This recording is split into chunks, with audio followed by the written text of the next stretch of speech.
Well, first and foremost, I'd like to thank you for coming on the show. I Of really course. appreciate it. Yeah, yeah. So, a lot of times I just kind of start out by asking, what got people into like training and fitness and Hmm. nutrition, because I mean, as much as we see it on social media and like other platforms, we in reality, from my understanding, at least the last time I checked, people only like there's only like a very very small percentage of people that actually like work out. So Right. and then obviously to your level, that's another step of being competitive. So like what got you into that altogether? Well, I've always been into fitness. Even when I was in high school, I was a cheerleader. I took boys weightlifting class. And then when I got into college, I was a cheerleader as well. I started a dance team. But then it wasn't until I was in LA and I realized I had been doing a lot, but I wasn't seeing the results that I wanted to see. And so I used to always make fun of some of the bodybuilding poses. I didn't know what division they came from. I would just do what I saw guys in the gym doing. And one of my sorority sisters, my big sister, at that time was probably about a year or two into it. And she messaged me and was like, well, if you want to keep making fun of it, why don't you just try it for real? And so Hmm. she connected me to my coach, Derek. He's the head of Team Loud, which is based out of Melbourne, Florida. Okay. And I've been with him since April of 2021. And I never looked back. So that was so it was 21. You have to remind me, it was 21. That was during the pandemic, right? Like, Yep, that was right as things were kind of starting to open back up. mhm. So I was originally thinking about it in 2020, but I saw how shows were getting pushed back or things were getting pushed down to Florida. So I just said, let me wait. Plus, starting basically from scratch, I don't come from, I would say, the most genetically blessed family. So what we really were going to do was like, okay, let's just start cutting and then let's do a show in Mhm. October and see what's happening under the hood. That was Yeah. our main Yeah. thing. Like we just had no idea because I never saw anyone in my family in really good physical health. There's a lot of Yeah. like diabetes, blood pressure issues, a lot of heart attacks, cancer. So Oof. to me, I didn't even know how far my body would go. So we said, let's just take this first year to see what's happening, and then we'll know what to do from there. So nobody in your family worked out or anything like that? No. Hmm. Recreationally, now my parents are into it. They have personal trainers. They're always, out and about. But I would say I'm the only person. I have a very small family. I don't have Hmm. any brothers, sisters, cousins. Most people Yeah. didn't have kids. They chose their professional routes. So, but when I look at most of our history, there isn't anyone that's really into fitness like that other than me. Hmm. Yeah. It's interesting. Like I had my mom in my life, not my dad, and then, mainly my grandparents. And it's interesting, like looking at, my grandparents' view of weightlifting. It was like during their generations, even in my mom's really, Mm-hmm. to a certain point, like people didn't weightlift. It just wasn't a thing. Like when people thought about physical fitness, they did not think about training with weights. That was a very like obscure thing until Right. really the time of like Arnold and stuff. And even then it was really a niche thing. And you could even make the argument that weightlifting to the level that you're getting into it is also still a niche thing. So, Yeah, you because know, my parents mostly did like some type of sporting. Like my dad was big right. into racquetball. He was part of, when like those health clubs was a big thing where you could Yeah. go and just be there all day, play a little basketball, play racquetball. But the actual lifting part, like you said, is still not, as Hmm. popular for many different reasons, particularly Sure. for women when you're in the gym, kind of lifting, particularly free weights versus being on machines versus cardio, et cetera. Yeah. I think it's still Mhm. something where we're working to kind of debunk all those myths about what lifting does and doesn't do. Was that difficult for you coming into like initially? I know now you're like you've done it for quite some time, but initially, training with free weights, I assume around mostly men. Was that intimidating? Or how did you feel about that? And then my husband always makes fun of me. He's like, "Oh, I'm Aurelia. I'm from the Bronx. I'm not scared of anybody." So, um, No, I came into it with full on confidence. I still do it now. Like when all the Hmm. little boys, are coming from their school in the afternoon and they're in the gym, like I still make my presence known. But mostly sometimes too, it's because I see the women and they're not. And I kind of want to give them that permission to be like, no, Yeah. go ahead and grab your weights, go to where you are, don't allow them. So no, I mean, I always liked hanging out with guys. I still have a lot of guy friends. Like it's just how I'm only 5'1.5", but I have like a 6'10" kind of Right. personality. Energy. Little Yeah. Napoleonitis, if you will. My That's funny. mom's 4'9" and even more of a firecracker. My Oh, dad's wow. 6'2" and I got none of that, or 6'1", I Wow. got none of that. Yeah, I'm also not like particularly tall. I'm only like 5'9". So, but yeah, it's funny how like sometimes like people that are like on the shorter side have like that kind of very like hardcore energetic like Uh-huh. style, so Yeah, he always says I'm the mouth, he's the muscle. that's There it is. funny. He does have the blush genetics. I'm just the talker over here. Yeah, yeah. That's funny. Yeah, so I work, right now I work out at a non like bodybuilding gym. And so coming from a gym in the past where there was primarily a bodybuilding gym, I Hmm. noticed that like you had in the bodybuilding gym like women where everybody kind of was cohesively bodybuilding. There wasn't like a real big difference. But in the non-bodybuilding gym, it's like I could tell that there's like some girls, they're still they're still not quite understanding. Like you'll see them do a lot of cardio, but no Hmm. weightlifting. You'll see them do like all these things that, and obviously I'm projecting from what I think they're thinking, but they, there's this thought process that, oh, you don't want to lift too much because You don't want to get become bulky. bulky, manly, all these comments that people make. And, in reality, we know is not true, but it's just, it's hard to see that because I'm like, oh, you could be doing so much more, but it's not my place to come up to them and say that. But yeah, I totally get what, where you're Yeah, I coming from. think, I mean, we're also in a TikTok era now where Hmm. that's where people are getting most of their information. So people are literally doing workouts in the gym because of something somebody put on TikTok, which usually is Hmm. something they don't even do. And I think people don't really have an understanding of how challenging it actually is to put on muscle. Hmm. Just in the same way, wherever you are, you didn't get there overnight, you won't build muscle. Now, there are people who don't even know the power of their genetics. So, like, Hmm. I have a friend who she knows if she starts working shoulders too much, her shoulders will, they will get big. It's just the area of her body that just happens. But some people don't even get to that knowledge.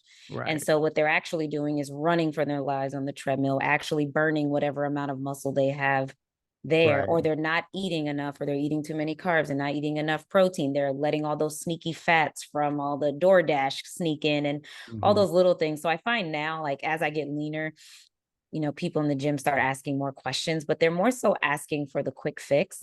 Like what machine helps the abs? Or I've been doing, more cardio, but I can't see my abs yet. And my first question is always, what are you eating? And just the Right. look on their face lets me know that's the part usually that, Yeah. is Yeah. getting in the way of the goals.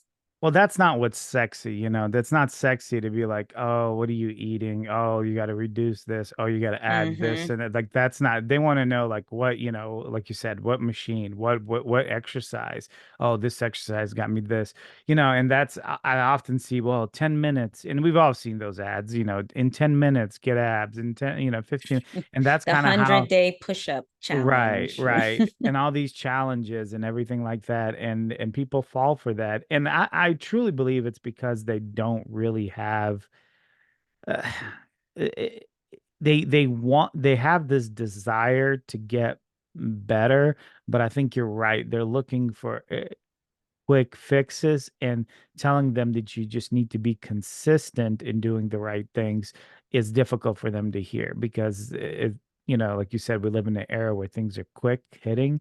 And if it's not quick, then they don't, they don't want to hear it oftentimes. Or if they do try it, it doesn't stick. Mm-hmm. Sometimes like with the same thing with my clients is I was just working with somebody recently, and that's what they were asking me, oh, what machine like builds this or something like that. And I was like, well, let's look at your whole, like, how do you approach, you know, working out? How do you approach health? How do you approach Hmm. nutrition? And then after I get that, then I can kind of give you an idea. But I'm me giving you an exercise isn't going to change anything if everything else is, not right and Right. And a other. lot of that is because of our technology, right? Technology is quite literally zapping away our attention spans. So the Mhm, thought of like, I deal with, so I'm a musical theater performer and associate mhm, choreographer as well. And when ever I start a new show, I deal with the fit shaming.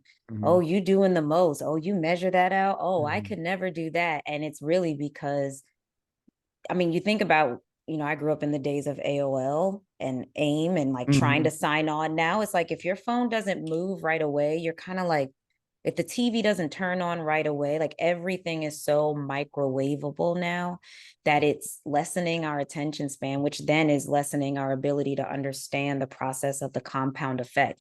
Bodybuilding is the epitome of the compound effect. You can't burn too much too soon. You have to go slow and steady. You have to go pound by pound. mhm. And unfortunately, people don't have the patience to do Yeah. that. So they're trying to do these quick fixes, sometimes surgically, but then that's putting a band-aid on a war wound. And if you still aren't adhering to some sort of plan, we end up going right back, if not worse, than where we were Right. before. No, totally. I totally agree. And another thing is, I always say, just enjoy the process, enjoy the process of getting better. Enjoy, I Yep. mean, it might be small increments, but those small increments are going to make you feel really good, and it's like, enjoy seeing the progression of you getting better.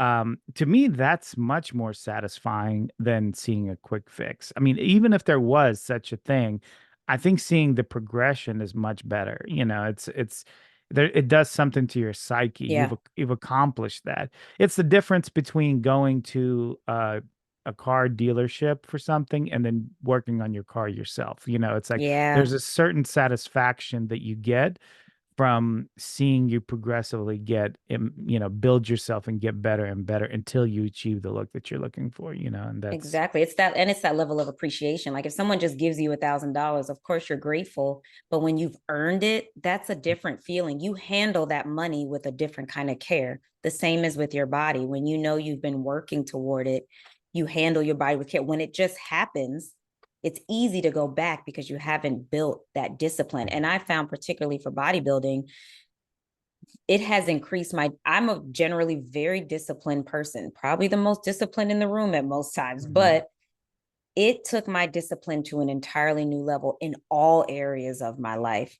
And you definitely have to fall in love with the process because the stage, may be max, going all the way up to pros, 10 days in a year. So if Mhm. you don't love the process and you're just waiting for the stage, you're missing out on the best part. And I always talk like I've been on enough stages in my life. I really do enjoy this process. It just is helpful to have that kind of end goal. Okay, I'm going to step on stage, Yeah. but I've done enough stage work where I'm like, it's a good time, but my favorite part is always the process. Yeah, I absolutely agree. It's like, yeah, the stage is just the culmination of all your hard work. It's, yeah, absolutely.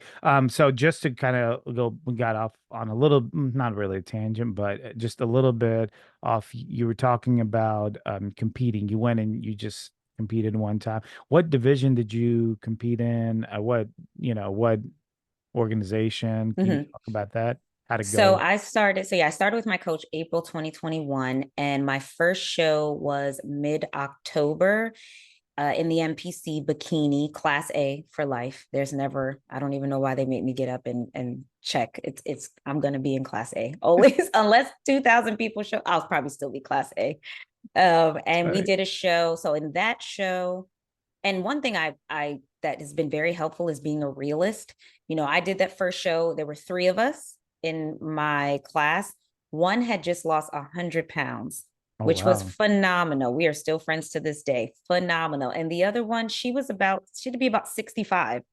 And so I got first, and then I got first in masters, 35 plus. Yeah. And so although I got it, I didn't know what that meant. So then like the next morning I'm downstairs just kind of walking on the treadmill, and one of the women came up and was like, "So are you going to go to nationals?" And I was like, "What are you talking about?" She was like, "You got qualified twice." But in my mind, and I didn't know anything about nationals, I was just Sure. like, I didn't want to say that, obviously. Like, you don't want to be like, hey, there wasn't enough competition to your Right. competition. But I just knew this wasn't the right gauge. So then I did another show 2 weeks later in San Diego. Hmm. I got first again, but again, it was a small show. Hmm. And so the feedback was to grow, of course. That's usually your first, Yes. kind of get that generic feedback. I could see there was no tie-ins. There was still a lot of fat. It was a nice, I call it the starter kit body. Hmm. So then we took we took 6 months off to do improvement season. And then we jumped back into prep actually a week after my honeymoon in April of Wow. 2022. So we got married, we went to Tahiti, we came back and we jumped into prep. And then I did another show November of 2022 where I came in fourth in open and fourth in masters.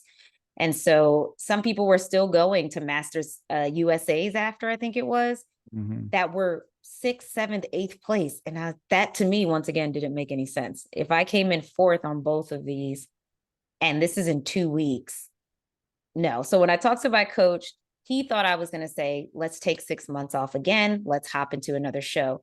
And so I was like, so what if we just took an entire year off? And I could feel like his face, he just relaxed and he smiled. He was like, I was so scared to ask you because these days no one wants to take off. Yes. And I was like, Yeah. if the feedback was to grow, and I know my genetics, I know that's going to take some time. Yeah. And so we took 13 months off and we started a mini cut in October of 2023. And I started at 124.4 pounds. And then now we're coming around to 4 weeks out at 104.2. Okay. And we have 4 weeks to go before I do the Southern California Championships in San Okay. Diego. And then going for Universe. Nice, nice. That is, see, that is such. I totally agree with your coach with his sentiment of getting relaxed after you say that. Because now, don't get me wrong, if you want to go and you just want to step on stage, at nationals or whatever, and you just want to say you did it, it doesn't matter where you place. Okay, I mean, yeah, that's like, I mean, I'm not the one to tell you not to do that. Right. But if this is legitimately like you're taking this seriously and this is like a legitimate endeavor, then you really want to make sure that when you hit the stage at nationals or wherever these pro Mm-hmm. cards are being given, um, that you're competitive. Because Right. one, I mean, personally, I would not want to embarrass myself. But like two, these things are extremely expensive, Right. especially for women. When you're talking about hair, makeup, Tan your suit. tan suit, Mm-hmm. especially for women, they're very expensive, and people don't think about that. And so like you want to make sure that when you're ready to make that count.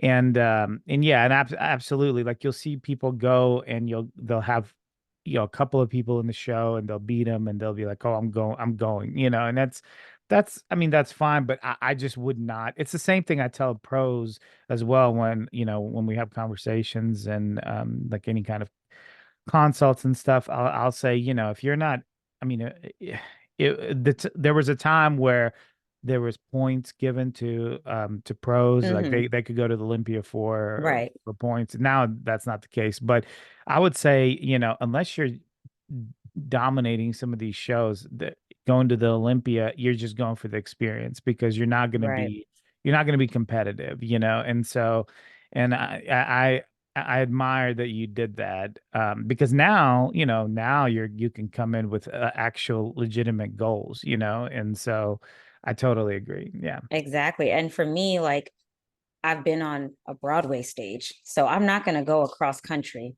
just to get on a stage. Like Right. these pictures last forever. Yeah. Okay. Those pictures last on the internet forever. When you type in my name, NPC, they come Hmm. up. They do. So if They I'm do. going to I need them to progress every time they Yeah. come up too, And so, Yeah. yeah, it's just to me, if I'm going to go for the experience, I'm going to go watch. I Yeah. probably won't compete. To me, that just doesn't make sense. And luckily, I put myself in a financial place where I don't have to kind of nickel and dime to get there because Hmm. I've spent the last 13 months preparing for this. And, it's that thin line between like, you don't know until you go, right? You don't know who shows up that day. You don't know how they show up, when they show up. So anything can happen. But at least I feel like I'm at a place now where I know I can be competitive. Yeah. And I still have, a lot of weeks left. And, we're already where I'm at now is where I was maybe minus like a week from my second show. So of last year. So I know that we've definitely made improvements. And the only way to get the feedback from those that we want the feedback from is to show up at the national shows. And honestly, people Right. go, so what do you do once you get your card? The same thing I've been doing. Cause to me, pro is a mentality. I already have a pro mindset. All I'm missing is the little cardboard cutout to put on my Yeah. wall. But I want it because I know that it will represent on the outside what I already know is happening on Hmm. the inside. But I'm also well aware of where my genetics lie and how far I could really ever go in this. And this for me is actually a real hobby. Everything else that I touch, I end up turning into a business. I become a Hmm. coach one way. I'm a life coach as well and voiceover Hmm. coach. This is a thing where I don't want to be the best in the world. Yeah. I just Yeah. want to have a wonderful time and I want to bring my best package, the best version of me to the stage. So somebody might out physique me, but for me, it's like, oh, you're not going to outpose me. Oh, I'm coming on the stage. I better get ready. Like the firecrackers coming through. And backstage, I'm the one always caught on camera dancing around because life is too short, and Yeah. if this really is a hobby, it doesn't mean it's an expensive hobby. So you don't act Yeah. like it doesn't matter. But Sure. I Sure. make sure I have a good time. Yeah. No, I mean, I agree. That's how you have to be. I mean, you don't know how long you're going to be doing this, and so if you are, why not make the best of it, And that's yeah, I totally agree.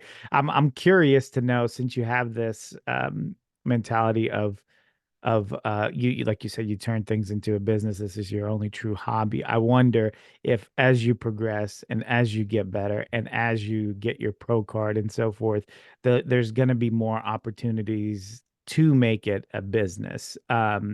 It happens Mm-hmm. inevitably to everybody that does well, and even some that aren't well, don't do well competitively, they carve out a niche in the industry for themselves. Right. um I wonder if at some point you're gonna want to decide to do something as If a I business. were, the only thing that, like, originally I was like, oh, I'm going to be a posing coach. I Uh-huh. bought a website and everything. And then I got posed and I was like, this is boring. I Yeah. don't want to teach that. I don't want to just be turning hips and this Yeah. is boring. But one thing people always notice about me whenever I'm with other bodybuilders is my mindset, as I said, as a life Hmm. coach. So I would definitely be interested in hosting seminars and working with people on the mindset part for their whole life, right? Because it's Hmm. not like bodybuilding and then life. Bodybuilding is a part of life. And Right. so figuring out how to adjust that, the mindset that goes along with it. So I would definitely work with competitors on really building their confidence from the inside out instead of what happens, as we get leaner from the outside in when everyone's complimenting you all the time. But in terms of like, I used to personal train. I Hmm. do not want to be in the gym any more than I have to. I don't want to see clients. So if Yeah. I did online, maybe, but I mean, as I said, so I'm a musical theater performer. I'm an associate choreographer. Hmm. I'm also a voiceover artist. I run a voiceover company and I'm a life coach and I'm a wife. And eventually I'll also be a mom. Hmm. You've got You a can lot only of be where your hats. feet are planted and you can't do Right. everything in excellence. So that means in order to do that, something else would have That to take give. away. Yeah.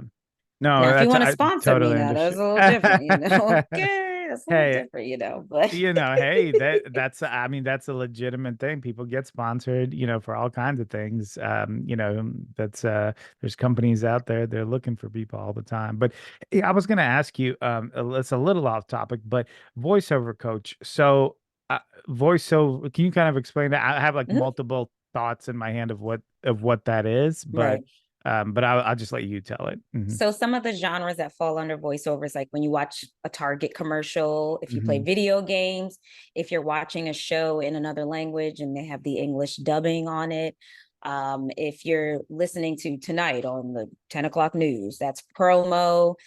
There's so many different genres that fall underneath it. And so what I do is help people get their equipment, fall in love with their voice, create demos so they can get agents so that they can become voiceover artists. And you Hmm. mostly work from home. You work in your closet, which is right next to me, which is pretty awesome. I always say you get to work in your drawers, like no one sees you. You get to do your own thing.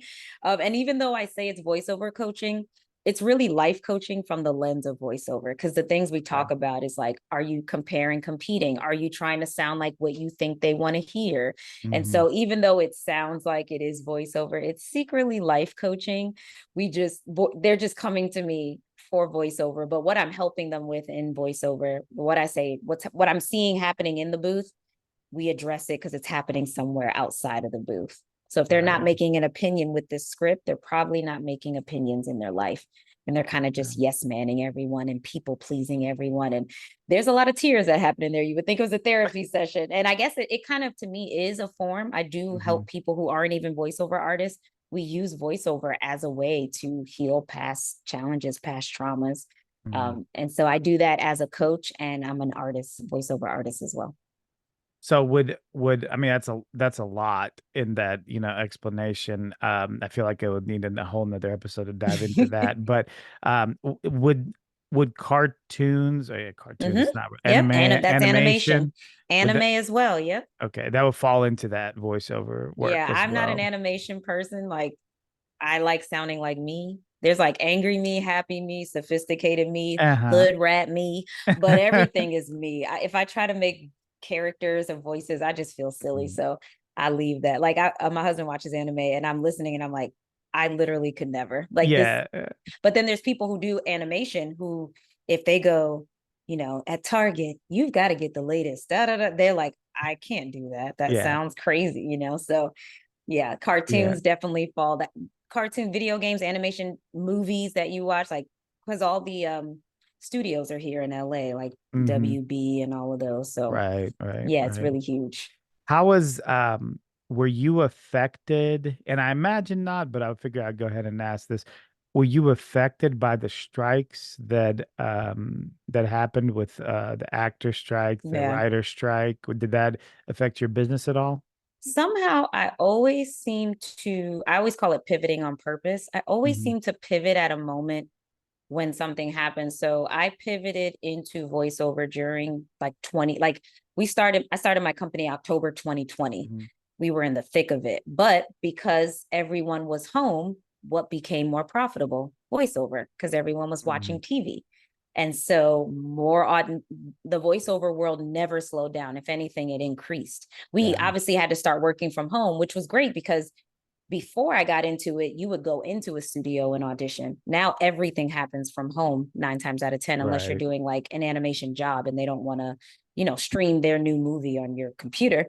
Right. But then when the strike happened, I'm a TV film actor as well. But I lost the passion for it. I just want to do ba da ba ba ba. I'm loving Yeah. it. I don't Yeah. want to do Yeah. a full script. I don't want to pull out all the equipment. And so the only place where voiceover was affected was animation, right? Anything that Hmm. had to do with Hmm. TV, film. So but commercials were not considered part of it. It was Okay. on Good. camera work. So Yeah. Yeah. we definitely lucked out in that. So what we did do was make sure that we went out to the strikes and, just supported, because Mm. we're all a part of the same community. So we went out and supported those that unfortunately were out of work for such a long time. Yeah, I mean, I'm really big into like comic book fandom, so that kind of Mm-hmm. falls into like a lot of the movies and the cartoons and animation and all. I keep saying cartoons, it's just the work that I'm used to, but it's really Mm-hmm. animation and just everything with regard to that. I go to Comic Cons a lot and stuff like that.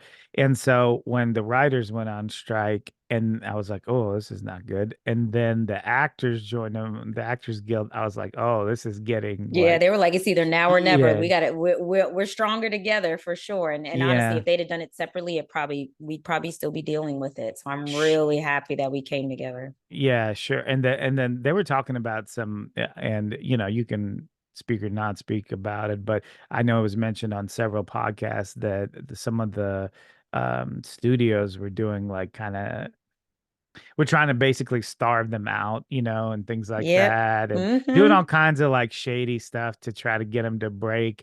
Um, You know, People that are making millions upon billions of dollars, and the people that are doing the work aren't getting the royalties, they aren't getting right. deals that they deserve. Yeah, And it's been going on for a while, and I think it sure. just was like, time's up. Like, what's Yeah. happening? And even, in the musical theater world, we have a different union, the AEA. Hmm. Now we're dealing with that too, especially with people on tour. They're barely making enough money to survive. They're barely getting enough per diem daily to eat. They're barely getting enough money to find their own housing. So this has been the time where a lot of the union workers are saying, like, okay, something has Right. to change, because you're making millions of dollars every week and I'm barely paying my rent, you Right. know? And when people think of these strikes sometimes, and I heard this like, on occasion, they're like, "Oh, well, what are they striking for? They need more millions." And I'm like, "That you're thinking of The the top, 4%. yeah, the Mm-hmm. very top actors, the very top right. You're thinking of Tom Cruise, you're thinking of all these people. Mm-hmm. They're not the ones that are like being affected by this. It's like the 96, 97% of the rest of the industry that's being affected by this. Right. And I think people just don't understand because they see all the popular stars and with all the millions, and they think everyone involved in show They're thinking business is about the like top of that. the call sheet. Right. Look in a scene in a club. Hmm. Most of those are extras who are making barely 200 a day, 8 hours, Yeah. 12 hours.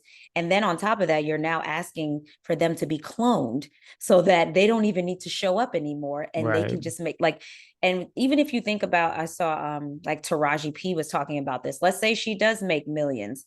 But remember that now she has an upkeep. She has an estate. She has people on her team, because if she shows up in a Kia, if she shows up somewhere and her hair's not done, if she shows up and the outfit's not right, she's going to Hmm. get dogged. So there's a presentation, there's a lifestyle level that they're living at now. And I think if people could see it as, let's say you're making 100,000 a year, and now all of a sudden you're making 50, you have been living a lifestyle at a certain place, and you Yeah. have people that you're responsible for, people that these people have families they're paying for, so Mm. people just think, oh, they're just, and hello, taxes, no one escapes that. Right. So Right. they're getting taxed on all of that, and then all the companies are taking, like, so that money is going down, down, down, down, down. And think about the hours they put in when you're at the top of the call sheet. We're talking 200-page scripts. We're talking Hmm. hours on hours of acting coaching, of, like, they're working just like everybody else. It looks Yeah. great, the finished product, but you don't see what's happening behind the scenes. Right, right.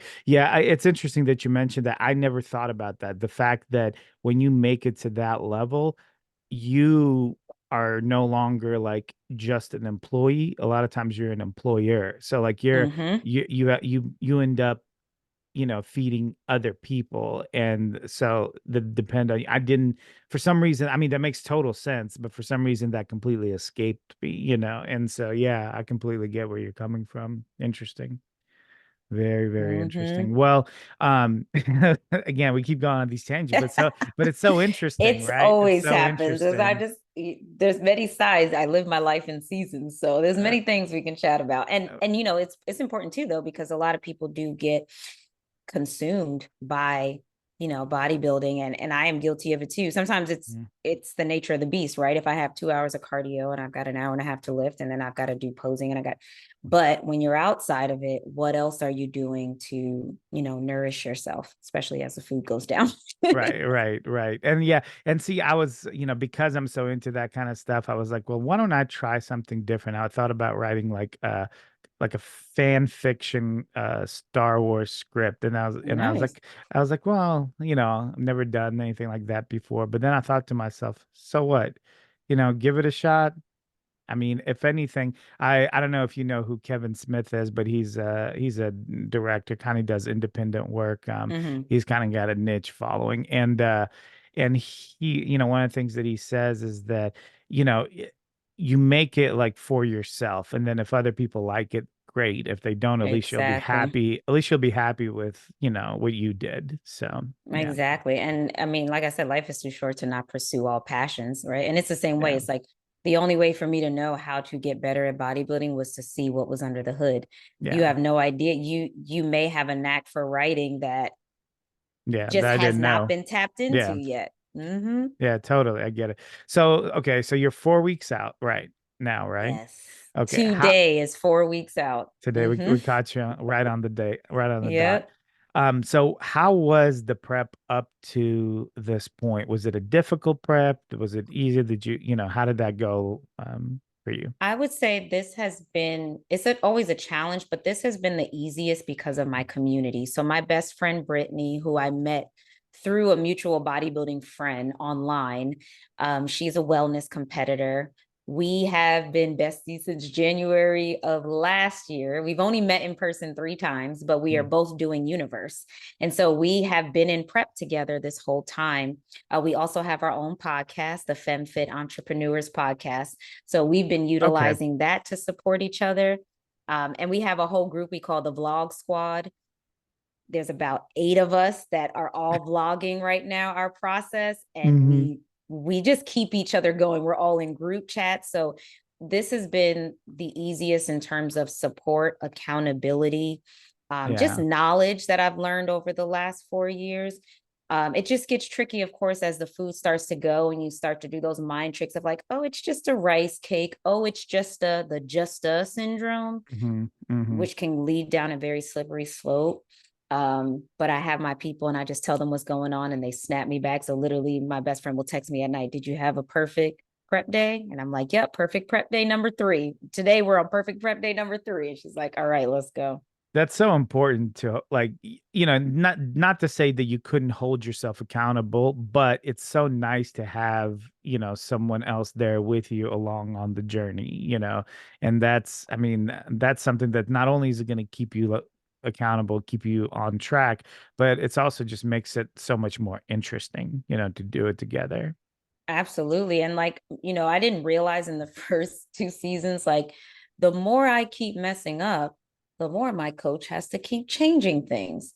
I didn't Hmm. realize I was setting myself up for failure. Like I was Right. making it worse for myself. So in this prep, things barely ever changed. And I was confused. And I Hmm. was like, oh, because I'm doing what I call eat the sheet. I'm eating the sheet, exactly what it says. I'm not hitting the freaky remix. I'm not, oh, wait, maybe this isn't on the plan, but like if I put it in my, no, just do what the sheet says. And that Yeah. takes time, right? That takes mental fortitude. But what we keep telling each other is like, you only got 10 more check-ins. You only got 9 more check-ins. Like now I only have 4 more, only got 4 more. I mean, now I'm checking in like 3 times a week. But in Right. terms Right. of weeks, Right. I check in tomorrow Yeah. because today he's at is it USA's today? Think it's the USA's. I mean, there's a if you're talking about pro, there's a New York pro, but Nationals. He just oh had somebody yeah, get a yeah, pro card today. So he's yeah, like, message yeah, me first thing in the morning. But yeah. to me, it's just like, I only have 4 more times to do this, 3 more times. So you can do anything 4 more times. You can do anything 3. And that's what we keep telling ourselves each time. So that's why it's been the easiest because it's been the least amount of change. I've been looking at the same workouts, the same sheet because Mhm. I'm doing the work and the body is showing. Yeah.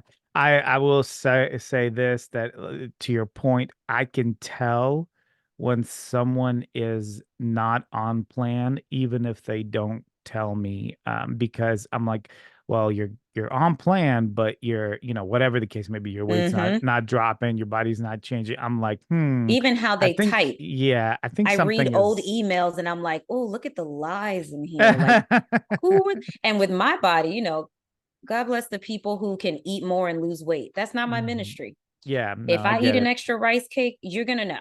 Like, it's just, so it I, tells on itself. So you're absolutely right. It's like, who do you think you're fooling today? Just because I'm they changed the plan didn't mean they believed you. They just that's changed right. the plan because obviously they need to adjust this week because of what you're doing.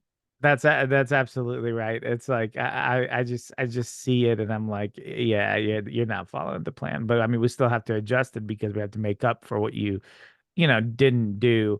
But yeah, I'm in the same boat with you. I can look at food and gain weight, which is, great for muscle. It's not so good for trying to get lean. Yeah. Yeah. My So coach said he said the meanest thing in the nicest way. He was like, if the world was coming to an end and we were running out of food, you'd be one of the last ones to go. And I said, I'll keep that in mind. Way to That's tell me the fat is being held on. But yeah, even and we did have to, so my show, I was supposed to do May 25th, but we just knew I wouldn't be ready and I just hmm needed to release hmm that. But I've had to extend my prep every time. So I'm kind of yeah, used to it now. yeah. In the last prep, it got to the point where I had mental fog. I fell off of a scooter. I was having Mm, incredible feet aching. Like we ended up having to take a break. So this is the first time we didn't take a break. We just extended a few weeks. And so that's how I know I'm doing this thing right. Because before, I think also I do, since I do musical theater, I'm also in rehearsals for 8 hours a day sometimes. yeah. And when I did one show in particular, by the time we got to the last day, I was 96.7 pounds and I had to jump into 12 people's arms, basically my ribs, and be flipped over, in which I injured my shoulder and it's Mm, taken a year to heal. wow. But by then I had like bruises because there was nothing left. But after that, I still had to go to the gym after the show and then drive all the way home an hour and a half. So this has been a great prep because I haven't been in any shows, so I've been able to fully focus on it. Yeah, that's I mean that's tough. And so like a couple of things. One thing is that I know that as people like as you do more preps, your body becomes accustomed to preps, and Mm-hmm. and you will get into shape much faster and easier. And the other thing is you're see that's the thing about preps. If you have a rough prep, it's that's why like some of the elite level bodybuilders, and I'm mainly speaking about men, is that they don't do anything. It's like, what did you do today? I went to the gym, I ate, Mm-hmm. and I laid down. And you're like, well, that's a boring life. And but there's a reason why they do that. Unfortunately, everybody can't do that. Like Right. you have a lot of hats you wear. You can't just for And I love you all know, of them. Like I can't right. imagine, that's part of why I have multiple hats, is because I can't Mhm. imagine.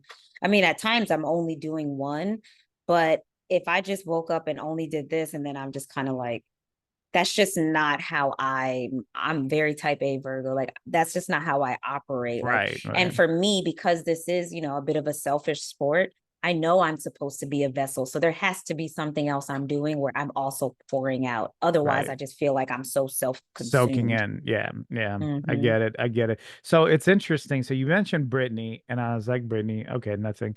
And then I was, and you said wellness competitor, and then I'm like, do I know them? Because through my Brittany show, Rand. yeah. So through my show and through just being around and going to expos and going to shows and coaching, I know a lot of people, and sometimes I know them close. Sometimes I just touch, touch base with them and keep going. But I remember them. We follow each other. I actually had her on the show Oh, did you? very, very early on, years ago when I started the podcast, kind of a Yes. few episodes in. And so I probably should have her back on, but yeah, I do remember her very well. Yeah, yeah, for Oh, sure. yes, Yeah, yeah, she was yes. great on the episode. Yeah. She's a gem, and it's beautiful because our connection is so beyond bodybuilding. Like we create these identities at the top of the year. We hold each other accountable to them, including outside hobbies, business stuff. Like we literally talk probably every 3 to 4 hours, Yeah. definitely through like Marco Polo text, even like Right. that's like my sister for life. And that has been so helpful, especially because she's been doing this a lot longer than me. So Yeah. she imparts a lot of things for me. And then because I'm also so new at it, there's little hacks that I'm figuring out that she's like, oh, shoot, I never thought about. Let's try that. And so Yeah. um, I can't imagine. It's really hard for me to sit still for so many hours, especially I hear nationals. You could be there all day. And so to know that I'll have somebody backstage with me like that whole time, it just already puts me, at ease. And she's 3 weeks out from hmm her national qualifier. Okay. So Okay. Awesome. otherwise I would have went, but it would be my peak week. Yeah. Otherwise I would definitely shown Yeah, up. it's hard to do a peak week and go support like that. The Yeah. peak week is so important. It's very difficult to do both Hmm. and hit it right. Yeah, yeah, that's awesome. But well, both of you are right on it, huh? So very Oh yeah. close, very close. So goals are and maybe I should ask instead of saying what are your goals for this show? Is it winning? Is it top? three, top five? Like, Mhm. what are your plans? So my goal is to definitely get first in Masters 35, even though technically I just have to compete in order to go to nationals. I still want to see, I'm hoping that there are a good amount of people there because I do want to see where I stack up. I want to get, really good feedback. And then definitely top two for open so that I want to compete in open at um universe. I know a lot of Hmm. times, and my coach has this philosophy, and I understand it, that I'm 37, I'll be 38 in Hmm. September, that many masters competitors will typically do better in masters. But I still feel like I want to see where I can measure up. I feel like my whole life has been about defying the odds. Like when I got on Hmm. Broadway, there were no real like qualifications that I had that you would think were the qualifications of Broadway performers, like singing all your life, dancing, kick your foot to your Hmm. head, tall, lanky, like all these things that I just didn't have. But my work ethic was pretty unmatched. And so I just have this confidence in me that, like, even if someone has a better physique, the way I'm posing, the energy I'm giving, like, it's going to ooze pro. And so my goal is to get to top two so that I can go to universe and compete in masters as well as open. Today we were having this conversation about not getting hung up on plan Bs, but I like logistically to kind of figure out my life. So, Hmm. Hmm. depending on how that goes, if that doesn't go as I plan, then looking at either Masters Nationals or um, the one that's going to be here. It's normally in Vegas, but it's going to be in Anaheim this year. Uh, Uh, they yeah. all have such similar names. I can't even, Yeah, it's like I get so confused with them. but it's And the that, one yeah. that's normally in Vegas. They're having it this year Hmm. in Anaheim, the week after Masters National, so that like 26th of July weekend. Yeah. So But then, depending on the feedback I get in universe, where my head is at, if it doesn't go as planned and the feedback I get is not possible in 2 to 3 weeks, I have no problem hanging it up. yeah. I I'm mean, always like that. the only way that you would, so the only way that I see it being a problem with you not continuing would be if it's like something like size again, Right.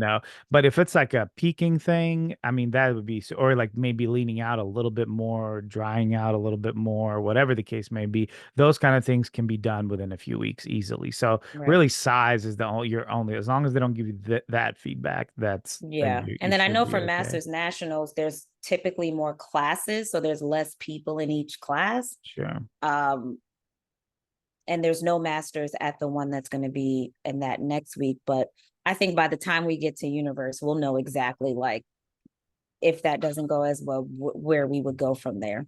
Yeah. No, I get it. Yeah, that makes total sense. Just I turned over here because I have a few screens up, and you were talking about like not, typically being masters doing well with masters of over 35 and such. I just wanted to see like somebody who this is a pro, obviously, Ashley Caldwell, who's, Mm-hmm. competed many times, won Olympia many times, and she still competes and she still places very, very high. Yep. I just wanted to see what her age was. I know she was in her 30s, but she's right at 35. And she still does great. And I'm sure she's not the only one that's in those age ranges. So Yeah. I believe that you can, I mean, you can definitely win, shows in the open after 35. Absolutely. I mean, to be honest with you, yeah, I think it's actually interesting that 35 is the age for I masters know they're still because talking about it should be 40. I mean, a lot of shows they don't yeah, do 35 either. It starts at right. 40. Right, because a So lot of people interesting. that are competitive, very competitive, they hit their peak around their mid 30s, Right. so yeah, And I so don't feel like I know there's so much more density like this. I still feel like a newbie in this. And so I right. want to see, how I stack up. Most people when I tell them I'm 35, they're like, "What?" And I'm like, "Yeah, it's Yeah, just the energy I carry and they say sure. black don't crack. It They will do say shift, but that. they They say it do. don't crack, lots of water obviously." Stay hydrated. Yeah. But yeah, like Uh, I don't know, I get this way about everything these days in terms of like not allowing anything to break me. Like if it doesn't happen, my world does not shatter because Hmm. I have an amazing husband, I have an amazing puppy, I have amazing friends, my family, my businesses. Like this is, it's a part of my life, but it's not my life. And then body, they definitely don't hold the same weight because at the end of the day, whether I Of win or course. lose, this stuff will still be here. Of course. Of course. Yeah, no, and absolutely. I mean, some people just they, it's like bodybuilding or death. It's like Mm-hmm. and that's unfortunate because there's so much more, Yeah, I life to imagine it like live. a Christmas tree, and it's like you have Yeah. all these gifts, and you just keep unwrapping the same one, Mhm. and you Mhm. never Yeah. really get to fully. Even people who are at the top, like we're taught, and this is the same thing. I come from a dance background, that the power of our voice, the power comes from the neck down, right? We don't Mhm. get judged on our face, we get Mhm. judged on our body. And so a lot of people don't even know how to speak. Some of the Yeah. videos I watch, it's like they've never said anything out loud that wasn't carbs, proteins, Yeah. fats, supplements. And they Yes. have Yeah. so much to offer. They just haven't flexed their vocal muscles. And that's something I would love to do, even working with like, and this is no shade, but even working with like some of the announcements that get made for Mhm. the IFBB, NPC, like working on that presentation, like your je ne sais quoi, like your Yeah. charisma. We have that. We just get so caught up in leaning and bulking, and we don't utilize our voice enough, which is why there's not as many vlogs out, as many podcasts. Most of them are videos of them eating or videos of them lifting, because if you just sat them down and talked about something outside bodybuilding, it's like Yeah. they Yeah. haven't tapped into it. Yeah. And you won't And do this forever, so what do right, you know right, exactly. You can't do it forever, and then you got to diversify, and that's the thing. Like you were saying, they don't they sound very dull, speaking about anything else because like they haven't tapped into it. I believe that a lot of people can be very qualified to do that. Like they can do a good job, but they're so focused on this one thing that mm-hmm. that probably probably won't pan out, to where they think. And I know this is tough because right now, like there's this thing about like having confidence, but then there's also a thing about being realistic. And Yeah, so and it's having the balance between the two. I'm there's all a for thin line. yeah, I'm all for having confidence, but I've seen people that it borders on delusion, and it's like that's when Yeah. you're kind of like, okay, man, that's Yeah, and that's how I feel about body business. Like what I would need to do and I would need to take to live up to pros that are doing this without any hmm of those things, I'm not willing to do it. right, right, It doesn't yeah, mean that much to me to say I'm the best bodybuilder in the world. To me, that hmm doesn't hold weight. When I go, I want people to say I was a heart healer, I was a people connector, I was like hot cocoa on the 25th, I'm a firecracker. Like I want to be known for who I am and not just for what I do. And right, if you sometimes narrow in too much, then that's all you're identified as, and you're not only in the box, like you're stuck, it's sealed, and that's how people will forever know you. And I yeah. just don't want my tombstone to say like she was a bodybuilder who never had coffee before. I've never had coffee before on my tombstone because I think apparently that is a rarity in the world. Oh But other yeah, than that that, is a very rarity. You never had coffee? Oh never no. tried it. Well, I got to college in '04, which was when energy drinks first came out. That's like Uh-huh. Red Bull beginnings. And so they'd Yeah. come on with those huge trucks with the big like Yeah. monsters. And so we would be And they like, oh, just they coffee's just for old they people. throw them out at So you. we'd Yeah. be, man, I had a room full of them. So I just missed the coffee train. And then when people get off of it, it sounds like they're on drugs. So I'm like, no, I'm good. Eh, And I'll just try to, eat well and have a little, ghost energy drink here and yeah, there. yeah. I when I went to and I know we're wrapping up here, but when I went to the Arnold I didn't go to the last year. I just couldn't. I'm in nursing school too, so Mm-hmm. it kind of occupied all my time. But the year before, I think I was was there too.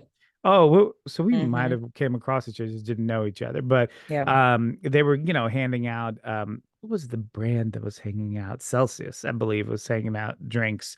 And I mean I got like 20 of them just walking around constantly. Yeah. I was so amped. I was like when I went Oh, like, when I I went mean, back that's to like It's like $3 each at the gas Oh yeah. station, Well, that's a deal. you feel bad not taking them because they're generally so expensive. I'm like, Mm-hmm. oh, free drink. I couldn't even half of them I left in my Airbnb for like I was like, I'll leave it for other people. I was like, Yeah. I can't take all of them on the plane anyway. It looks crazy. So yeah.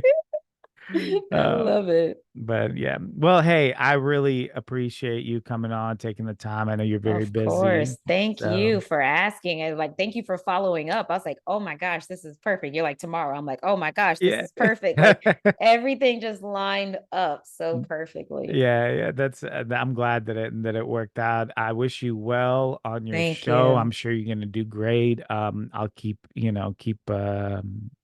updated with you and following you and Yes, everything like please. that. Also, is there anything that you can like plug? Do you want to like how people may contact you Of maybe if course. for any of the So, services you provide? yeah, on Instagram, it's Aurelia Michael, as well as AureliaMichael.com. For a voiceover or looking to strengthen your voice, ourvoiceondemand.com, also Our Voice on Demand on Instagram. Brittany and I have our podcast at FemFit Entrepreneurs on YouTube as well, Spotify and Apple. And yeah, I'm always down for people to Awesome. slide in my DMs with questions, comments, concerns, dedications, requests. I love chatting with people, especially about confidence building, still being realistic, Yeah, but, really being your biggest cheerleader. Because a lot of us are, instead of being our biggest supporter, we're our own saboteurs. So, how sure. can we continue to be our biggest cheerleaders in this process called life? That's awesome. That's awesome. And guys, I'll link everything at the bottom too, in case if you can just click on it to get to all those platforms that earlier mentioned. So, all right, thank you so much. You take Thank care. you. Thank you so Have a good much. evening. Take You care. too.